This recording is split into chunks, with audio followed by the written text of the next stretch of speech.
Saudações, meu nome é Luana Muniz e sejam bem-vindos a mais um vídeo do Cérebro Psi. No vídeo de hoje iremos abordar sobre o behaviorismo metodológico.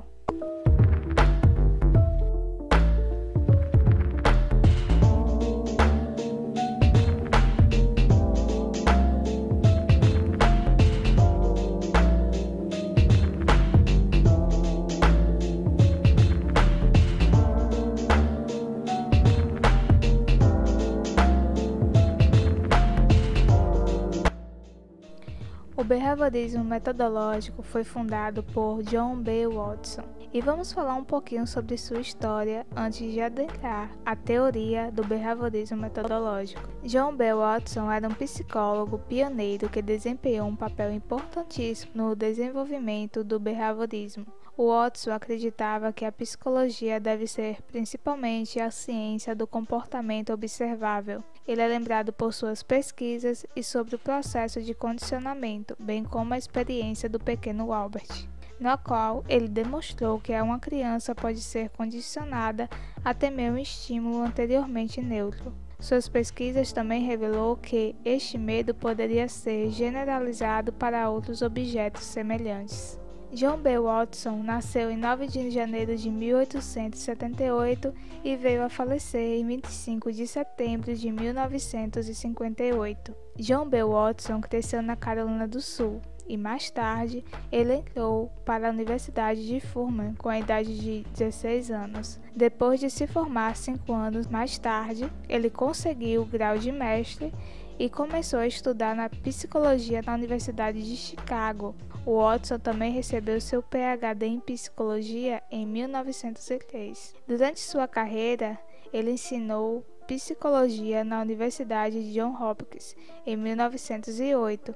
Em 1913, ele deu uma palestra seminal da Universidade de Colômbia intitulada Psicologia como Behaviorista AV, que essencialmente detalhou a posição behaviorista dele. A psicologia como behaviorismo AV é um ramo experimental, segundo Watson, puramente objetivo da ciência natural. Seu objetivo teórico é a predição e o controle do comportamento. Em seus experimentos, como o famoso bebê Albert, Watson, juntamente com a assistente graduada chamada Rosalie Heine, condicionaram uma criança pequena a temer um rato branco.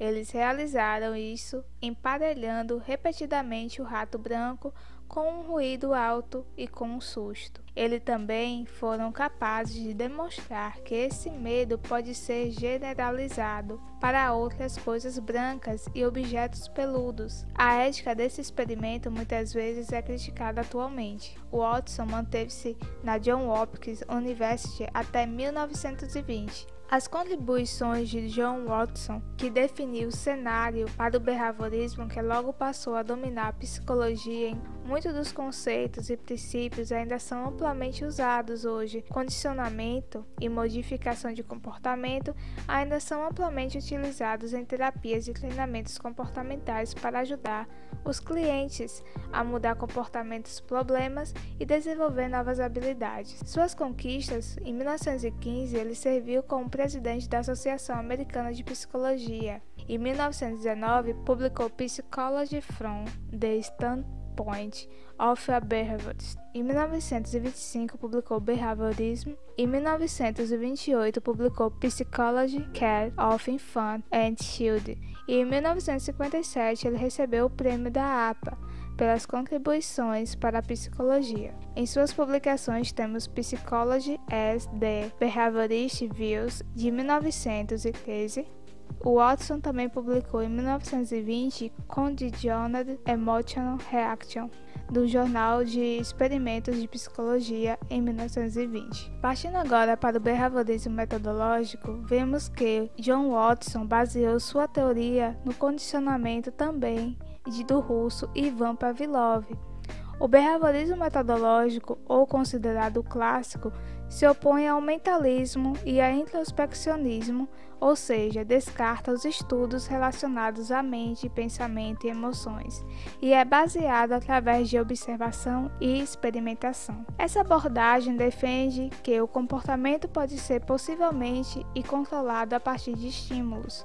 Na educação, a teoria comportamental de Watson defende que o comportamento do indivíduo pode ser moldado e ajustado, capaz de fazer com que uma criança tivesse determinada formação de caráter ou exercesse qualquer profissão que escolhessem para ela, por exemplo. No condicionamento clássico, nós vemos o exemplo do cão de Pavlov. A experiência mais conhecida para explicar o condicionamento clássico é a chamada cão de Pavlov, que foi realizado com um cachorro que salivava ao ver comida, e também a qualquer sinal ou gesto que lembrava a chegada da sua refeição. Nesse experimento, Pavlov também treinou cachorros para que eles salivassem mesmo que a comida não estivesse por perto. Pavlov tocava um sino toda vez que alimentava os cachorros. Com o passar do tempo, os cachorros começaram a associar o barulho do sino à comida e ficavam famintos e salivantes a cada som emitido pelo sino, mesmo que seus potes de comida estivessem vazios. Com isso, foi concluído que os seres vivos já nascem com comportamentos reflexos, ou seja, reações fisiológicas, que é também conhecido como o comportamento reflexo. É o tipo de ação que chamamos de involuntária, ou seja, são atitudes e reações que são executadas sem o nosso próprio controle e de forma automática, como o ato de salivar, que obedece a uma associação bastante conhecida como estímulo e resposta. Já no condicionamento clássico do pequeno Albert, ao qual eu citei, que é um outro experimento clássico que foi realizado por Watson, ao final desse experimento, o bebê passou a emitir comportamentos de medo e, através desses estímulos, foi observada a questão do estímulo e resposta através do condicionamento, mas também a questão da generalização, que ocorre quando o indivíduo aplica algo aprendido em uma situação específica em outras situações semelhantes, sem que tenha havido um aprendizado extra para que aquilo ocorresse. Ou seja, quando o indivíduo transporta o comportamento aprendido para outro objeto ou outra pessoa. Como o exemplo do Albert, devido ao experimento, os estímulos que foram sendo condicionados durante o processo, observou-se a questão que ele adquiriu o comportamento de medo do rato, mas não foi só do rato, foi de qualquer coisa que fosse branca e peluda.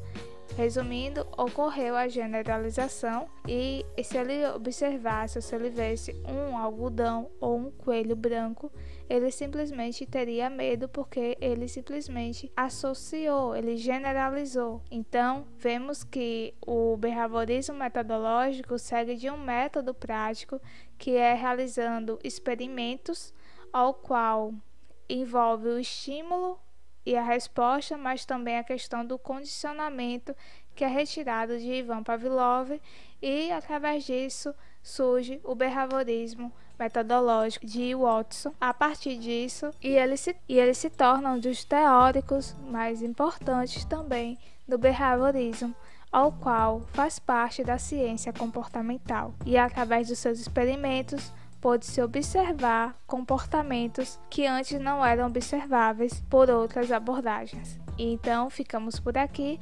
Eu espero que vocês tenham gostado. Se faltou algo a ser informado, é só deixar aqui no comentário no nosso canal no YouTube, ou se você quiser, é só falar conosco pelo nosso Instagram.